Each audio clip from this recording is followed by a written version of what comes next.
Forrest hits the gas with 6 to shoot. Gets past Mooney. Off front rim. A second chance try. It's good with 3.8 to go. And then here, a cool customer. Again, him versus Mooney doesn't get it. But the wherewithal to stick with the play, the resiliency in the delivery. On the road, nonetheless. It doesn't matter how long you hold the lead. It just matters that you have it when the clock reads 0.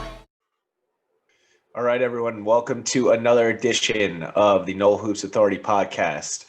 Anthony and I are coming to you after a loss last night by the Florida State basketball team to Clemson.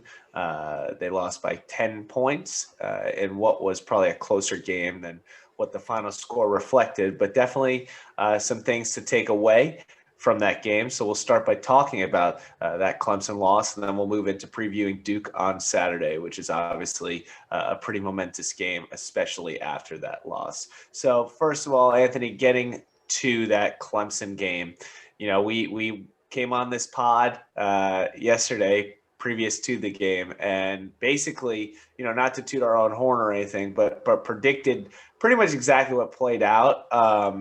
To say that if we did not have Scotty Barnes or Raekwon Evans driving the hoop, creating and being the guys who were going to push the offense, the team was not going to win the game. And we saw Raekwon Evans in the first half do a bit of that. And what do you know? Florida State had a 5-point lead at half.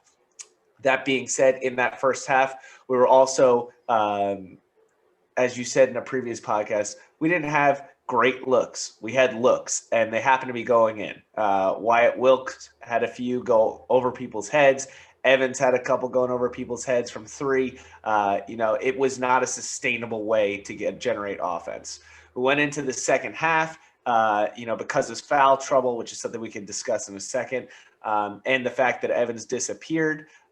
We had nothing from the point guards pushing the ball into the interior. We saw a bit of MJ Walker deciding that he was going to push it, you know, 2 steps past the foul line and then turn around and dribble it back out. But we didn't see any of what we needed until it was too late. By the time that Scotty came back into the game, the lead was already too large to be surmountable. And you know, it was pretty much a lost cause at that point when Scotty finally realized that he had to go to the hoop and started doing it. So were you surprised by anything in this game, considering we kind of talked about exactly this happening, and it is what happened?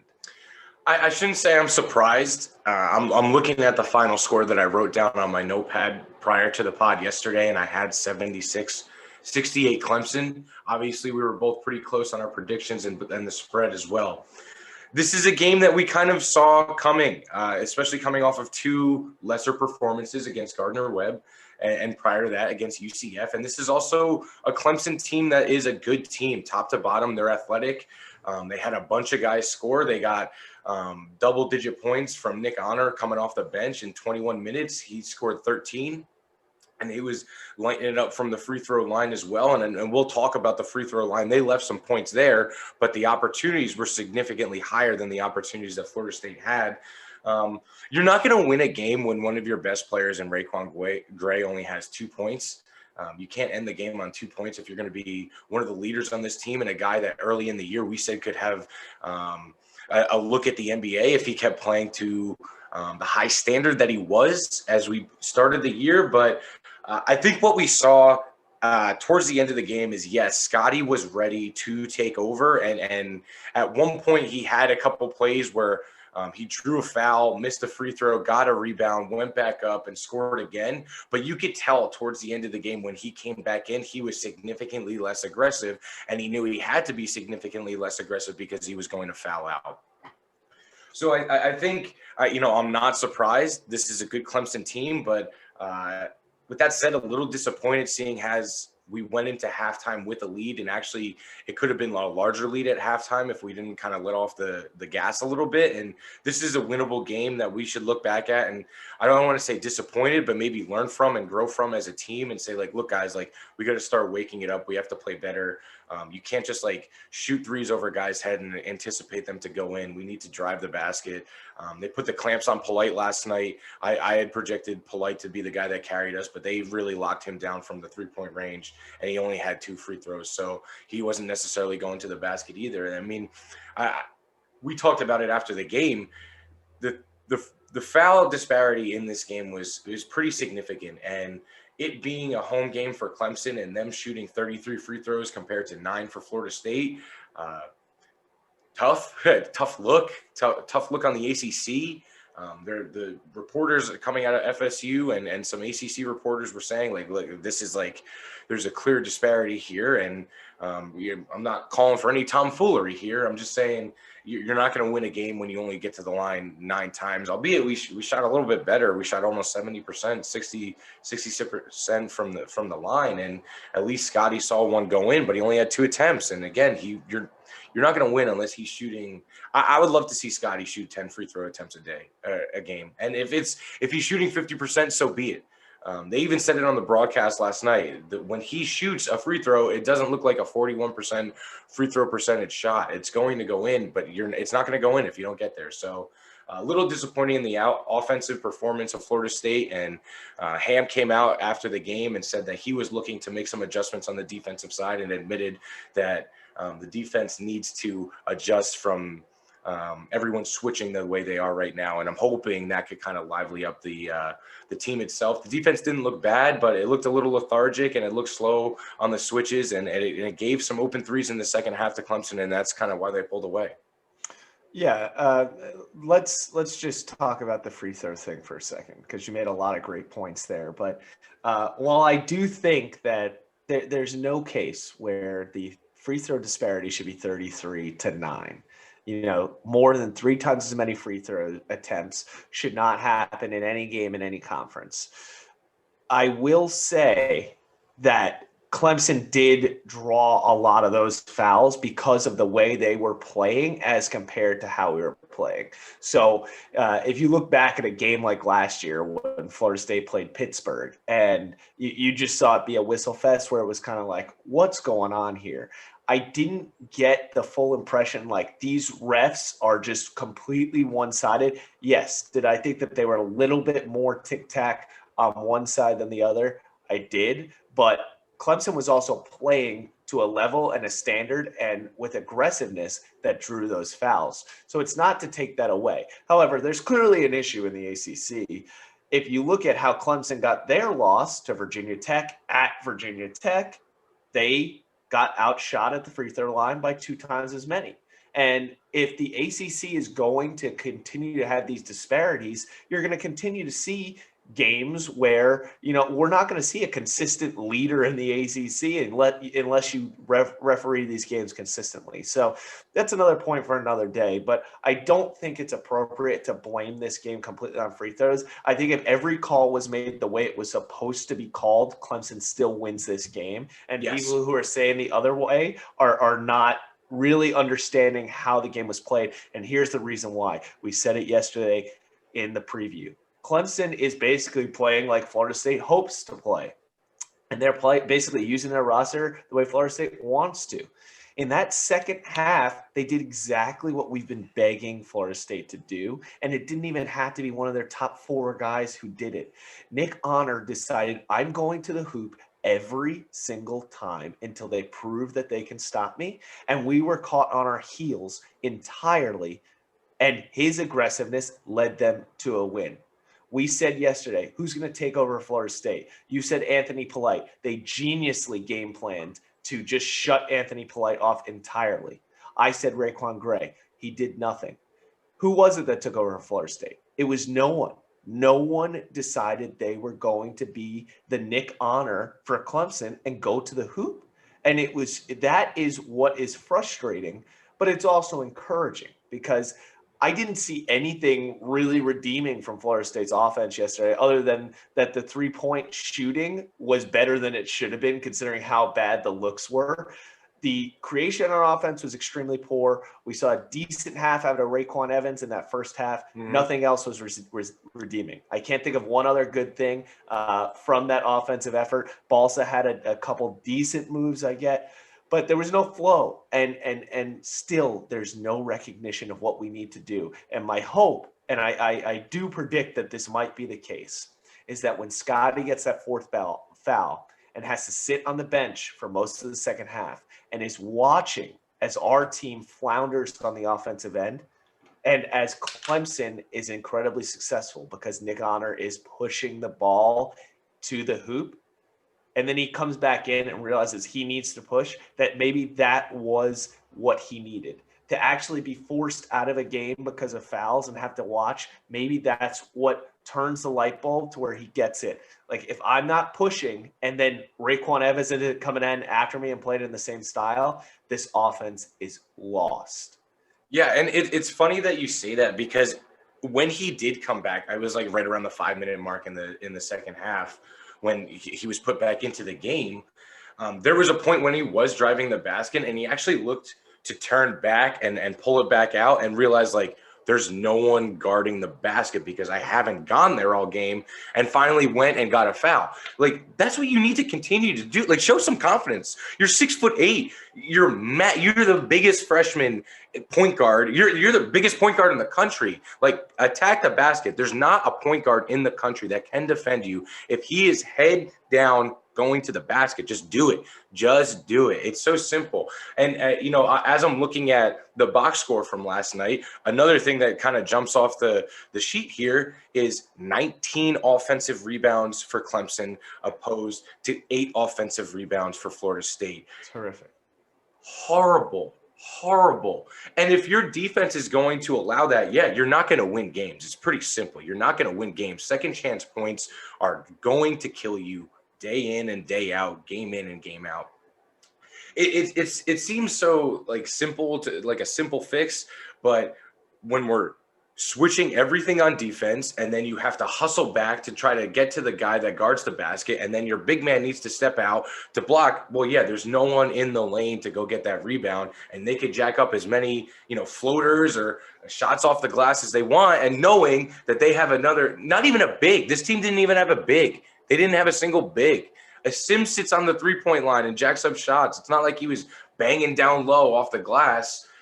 Sims finished with 11 rebounds because there was no one boxing him out. There was no one there. So, every team can do that against us. And it's simple. Like, they finished with 14 more rebounds than us as a team. You're not going to win games. I don't know. We have the softest centers in the country right now. And we're not even getting, like, I know I texted you this after the game, but I thought coming into the season, if you go back to one of our first pods where we went through a recap of the entire roster, I thought our big man depth was great. And it's not. Nagam can't see the court right now. As much as I love Tall T, he's raw. And I don't think – I think if he had gone through the draft process, he probably would not have gotten drafted. And that's more likely than not why he's at Florida State right now. At least someone was smart enough to say, like, hey, you need to go to college, not the NBA. And it's hopefully, this season kind of works out for him and he'll get more minutes. But he only had 2 minutes last night. So 2 minutes, a turnover, and a foul. One for every minute. So, we need to improve entirely on offense. There needs to be more flow. But to your point, I guess you could look at this optimistically. We held in this game pretty much until the end, single digit wise, until we had to foul towards the end and they started hitting some free throws, and we really didn't have any offensive flow. I think as we develop through the season and that flow kind of grows with the continuity of the team, this will be a win later in the year, hopefully at home when we play them there. And I think before the season, I had predicted that we would split with Clemson. So this is still kind of in line with what we had said, and 2 losses coming into the Duke game is kind of in line with what both of you and I had said anyway. So, the sky's not falling.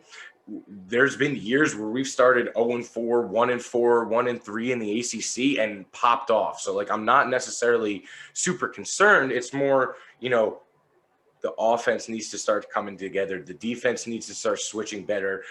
Assignments need to be known. And, the guys on the offensive side, like, go and get that board, go and do that back cut. Like, we're not seeing a lot of, like, all the passing we're seeing is kind of just around the perimeter right now, rather than anyone slashing through the lanes. And that's where in years past you had guys like Forrest, Vassell, Mann, even Fiondu that were kind of crashing, Kofor, guys like that were going and attacking the basket in the passing lanes, and we're not necessarily seeing that. But no, the sky's not falling.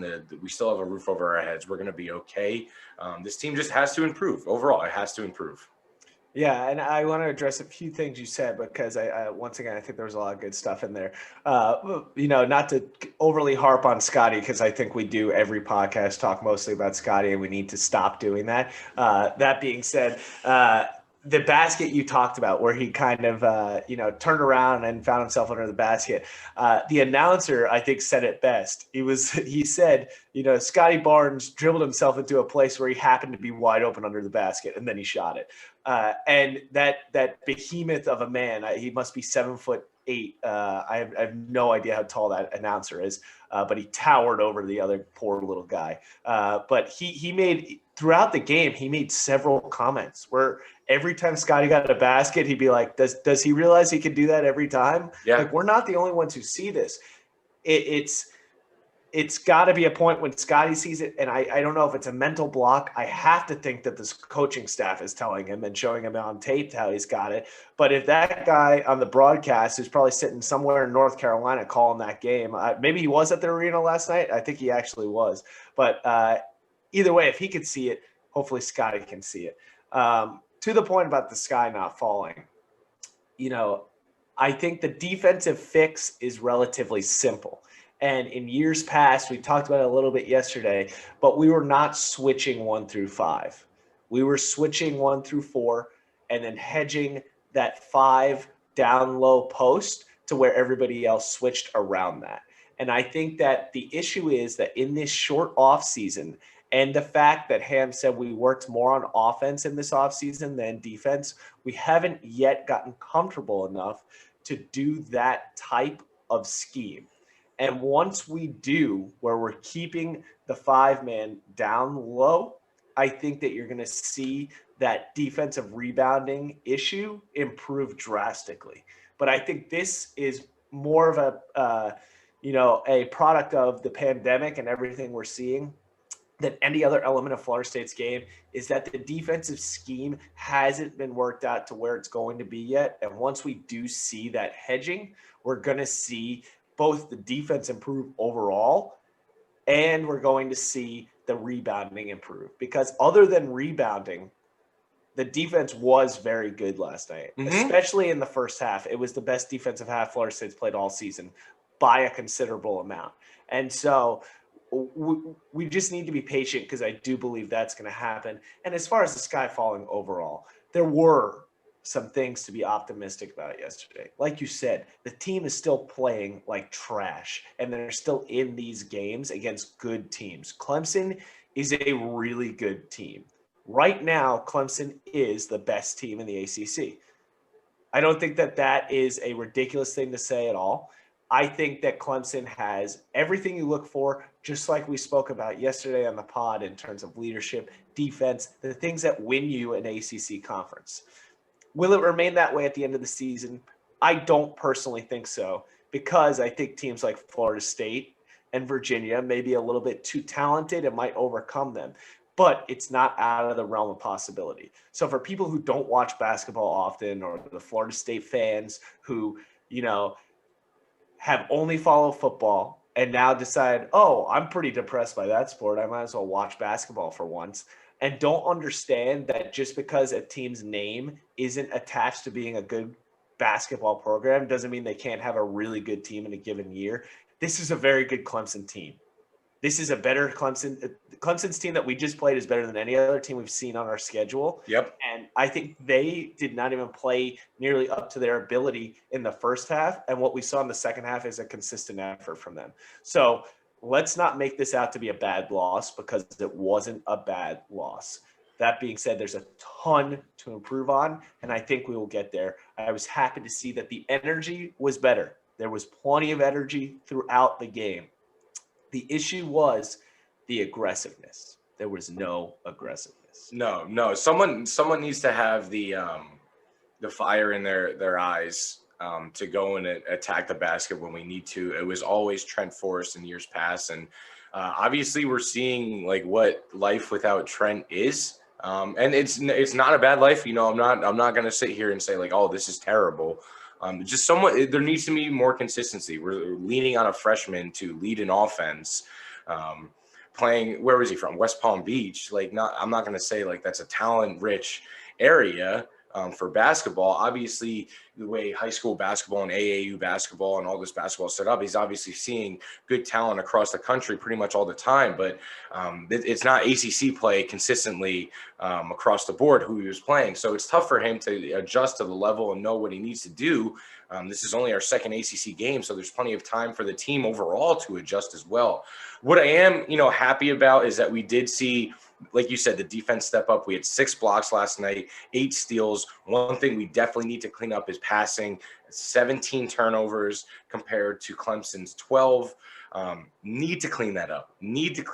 There was a small run towards the end of the game that was mitigated by a few bad passes by MJ Walker and Raekwon Gray.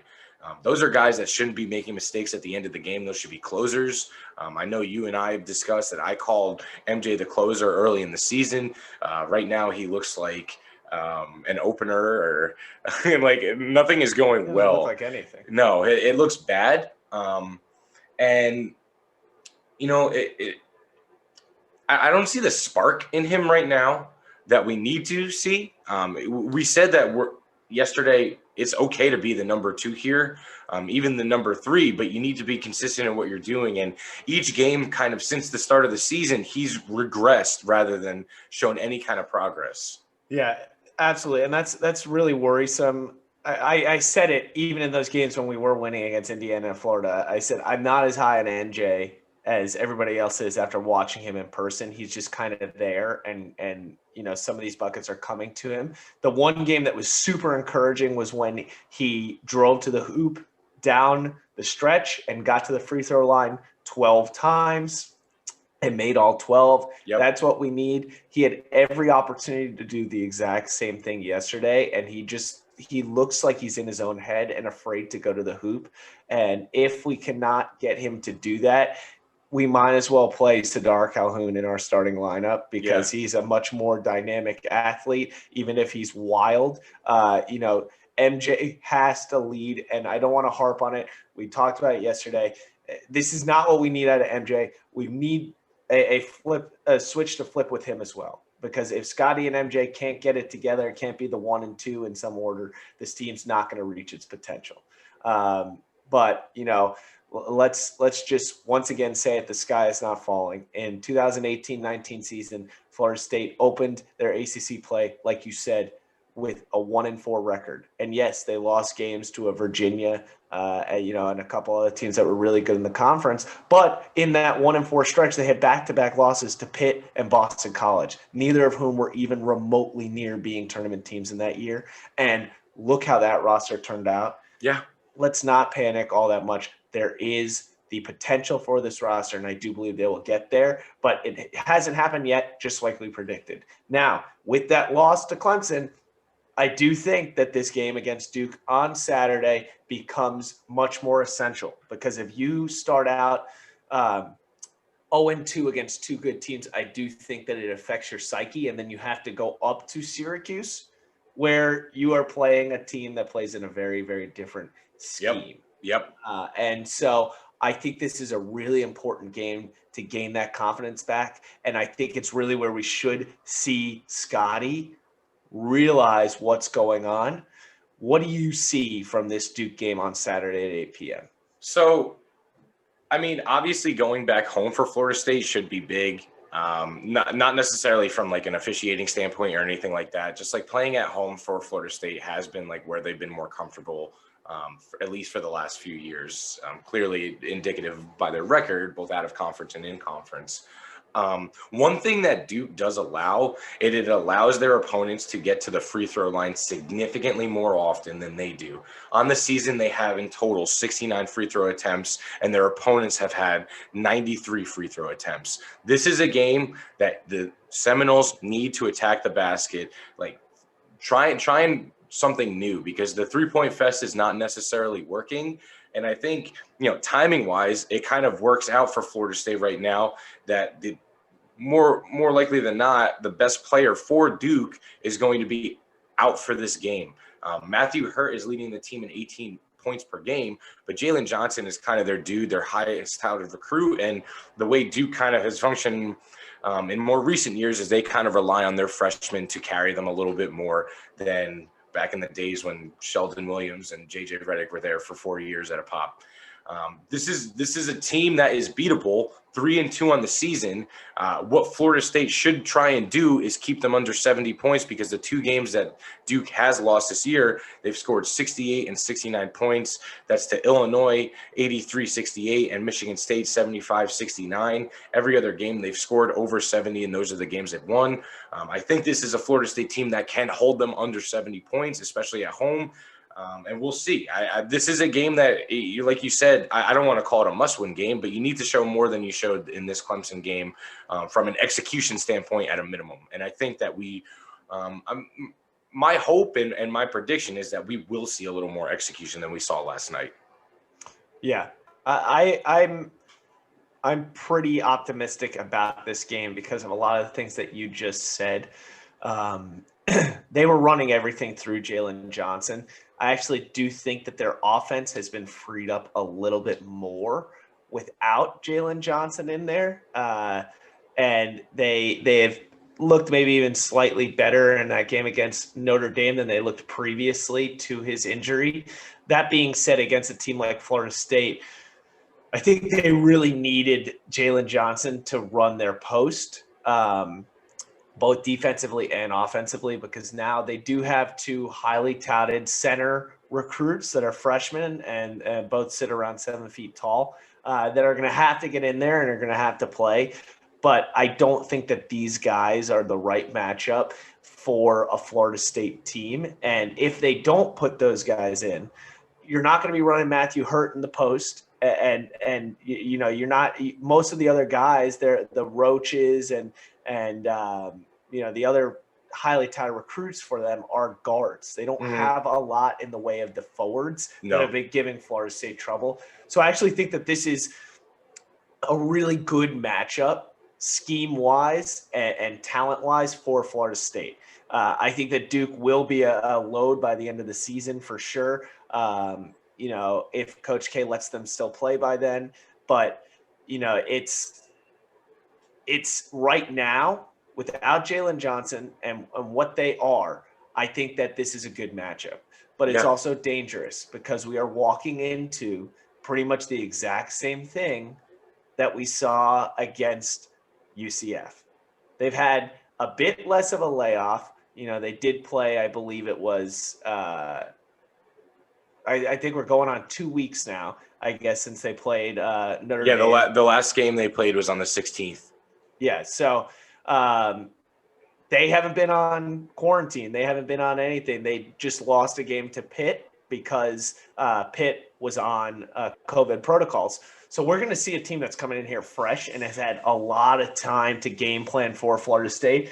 That being said, I don't know what the hell your game planning was with Florida State because they don't really have a thing to go against right now. The genius game plan we saw last night was shut off Anthony Polite. They said, all right, there's only one guy in this roster who has been consistently playing well. We're going to shut him off. Duke could do that all day. It still should open us up to be successful. And it's as simple as driving the hoop. I don't know how else to say it. Drive the hoop and we win this game. No, absolutely. And to your point, losing Johnson, you lose your top rebounder and 8.3 rebounds a game and your top shot blocker as well. He led the team with 8 shot blocks. Like, this is not a team that is like a defensive presence that we should be scared of. And they kind of play, at least at the time being. Yes, their offense is opening up a little bit, but Hurt has been kind of their offense, averaging 18 and 8 rebounds a game. If you could kind of shut him out a little bit, I don't know necessarily where the scoring is coming from because Jalen Johnson was their 3rd leading scorer on the team. So if you're taking out their best post presence and also their 3rd leading scorer, I feel more confident going into this game than I feel felt going into the Clemson game, because Clemson right now is a full unit that looks like a full unit that didn't even play a full unit game. So I think going into this game, albeit, yes, there was a lot of time off for Duke, like you said, what are you game planning for? FSU has been the least consistent team in the ACC from an offensive standpoint thus far, which each game someone else is leading the team in scoring. I don't know what you say, like, hey, maybe let's guard Wyatt Wilkes this game because he can light it up from 3 potentially. Or, hey, maybe they give Sadar Calhoun 15 minutes and he goes for 20. Like, who knows? Like, I have no idea. What I will say is, like, I would like to see, and I never thought I would say this before, I'd like to see more Nate Jack in the game because he's showing us effort from the defensive end, and we know what you're going to get from him offensively. He's going to jack up threes, but I don't know. Sadark jacked one up last night from literally the, like, Clemson logo, like, one step in off like over the half, which was, I thought it was funny, and it almost looked like it was going to go in, but he was immediately pulled after that, and Jack's not going to do that. Jack has shown he went to the basket a few times and will shoot and is more coherent defensively than Dar is at this point. Like, let's get the kids some more minutes here. Like, let's shake it up a little bit, see what's going to work, because what's going on right now is not working. Yeah, I mean, that was the thing. So if Dar takes that shot in the first half, I'm fine with it. The issue was, I believe we were down by 6. We needed a bucket because there was less than 2 minutes left, or right around 2 minutes left, and he throws that up there. You can't do that. No. And what we needed from Dar in that game was what we saw from his first shot, where he gets into a player, takes a step back, and then has 4 feet of space, and then he's got his shot. And he didn't do it the rest of the game, even though he got more minutes than he's been getting in previous games. And so there's a lot there. We can improve, and every single player on the court can improve on offense. I personally believe we are going to see it happen in this game.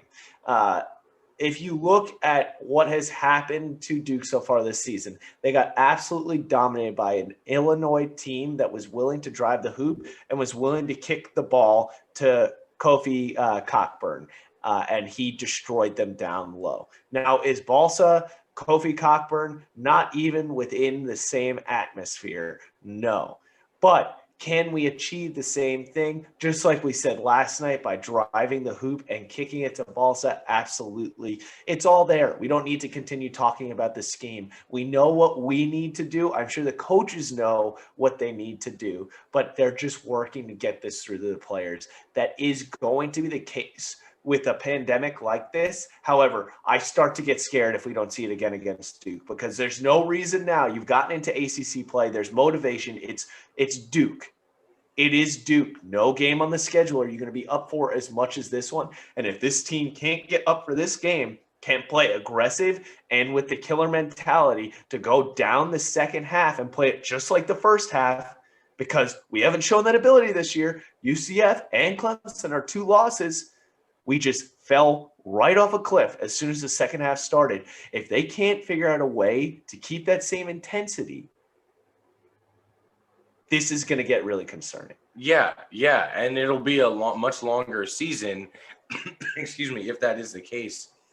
And to your point, Balsa isn't Kofi Cockburn, but if we do see Balsa play the way he played against, like, for example, Indiana, where he had 12 and 8, and he was just kind of sitting under the basket, like, readily available for passes and alley-oops. Like, this is a game that we should kind of easily win, because they have no one there that's really going to guard him, or at least with the experience enough to say, like, oh man, go man him up. So, you know, I'm kind of with you on this one. I do think we see a little bit of a rebound game here. As much as, like, Duke has been able to practice, they're still without one of their top players and a guy that they were really relying on to be a presence for them. And no amount of practice is going to give you the same as live reps would. And the centers that are behind Jalen Johnson here don't have the reps or the minutes thus far to say, like, I'm super confident that they're going to step up and beat us. You know, I think that FSU can come away with a victory in this game, and they kind of need to kind of reset, you know, where they are as a team going into the rest of ACC play, because you're going to come off a Duke game, and then you're, like you said, you're going to go to Syracuse, who's going to throw that zone at you, and we're not shooting the 3 ball very well, so that's going to be a game that could be an absolute disaster if we don't really pick it up from here. against Duke. But, I feel more confident going into this game than I did the Clemson game. I'm not necessarily discouraged leaving this Clemson game. I think there's room for optimism looking into Duke, and I'm hoping this team kind of shows something traveling back home. All right. Well, with that, let's get into predictions. There has not been a line released yet. We're doing this kind of early.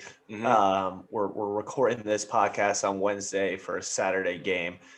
If I had to guess, just looking at where everything is ranked from an analytics standpoint, this is basically a dead even game from the Ken Pom and the ESPN BPI perspectives. I think what we see is, the line maybe open up at Florida State -1 and probably move to the Duke side. Yeah. And when the game tips, I think we'll see Duke as a 1.5 point favorite. That could obviously be different if Florida State opens by slightly more of a favorite, or if Duke opens as the favorite, which is also possible. But either way, I think you're going to see it be a less than a 3-point spread for one team or the other, and it could be either team. So let's not even try to call it. We'll see what happens there. What do you see happening from a score perspective, and who do you think is going to win this game? Yeah, so I think Florida State does kind of rebound here. We've seen Scotty realize hey, I need to be the guy because no one else is being the guy. Polite took over here and there in previous games, but obviously not this past game against Clemson. But I think the team kind of wakes up a little bit. I have FSU winning this game. I'm going to go with 77-63. Oh, wow. So you think it's going to be I think Florida State kind of wakes up, man. I really do. That's a big gap there. And I think that the team is overdue for a big win. We haven't seen a big win. We beat Indiana. We beat the teams that we were supposed to beat. And then we lost a couple games that we shouldn't have lost. And I think this team is overdue for a game that the offense clicks, the shots go in, and our defense is there. And I think this is a team in this Duke team that's a little bit weaker than previous Duke teams that kind of opens the door for us to get a big W here. All right. I also foresee Florida State getting a win in this game, and I do see the light coming on for Scotty, kind of like you said. However, I don't see it being quite as big of a spread. I actually think this is going to be a very close game. One of the classic Florida State Duke back and forth that we've seen in previous seasons. I'm actually going to go 73-72. I think this thing comes down to a last second shot. I think it comes down to who can really be closers. And I almost hope that that's the case too, because I want us to show once again that we know how to finish down the stretch. I don't want this to be a game of runs. I'd love to see it to be a punch back type of affair, like we were seeing last night against Clemson, and then it just completely fell off. I want to see that happen all game, and I think it will. And I think Florida State pulls it out in the end, but I think this is maybe a turning point for the season for Florida State. That being said, what we've discussed today, what we discussed on our previous pods, what we even discussed in our first pod of the season, we're exactly where we expected it to be. And in the moment, it's hard to see that sometimes, but we knew that this team was going to struggle to get things together early, not only because of a pandemic, but also because they're bringing in a true freshman point guard, losing 2 NBA lottery picks, and losing probably the best player in program history, at least in the modern era, in terms of being a leader and a guy who's controlled the flow of the team. It was going to take time. We knew that this was going to be the case. And you even predicted us to lose this game to Clemson and then rebound with a Duke win. I think that's what we see happen here. And I think that as long as that does happen, this team is going to be on the right path. Even if it doesn't mean all is lost, but this would be a huge step forward. And so let's hope that that's what we see. Yeah. And I think my score prediction in this game is more indicative of what I want to happen rather than what actually will happen. But like you said, this is in line with where we thought we would be, and this would be a big win for us to as a stepping stone to build off of for the rest of the season. So let's get it. Let's go Noles, and let's get a W this weekend. That's a great way to finish it. We appreciate everybody listening, and go Noles. Go Noles.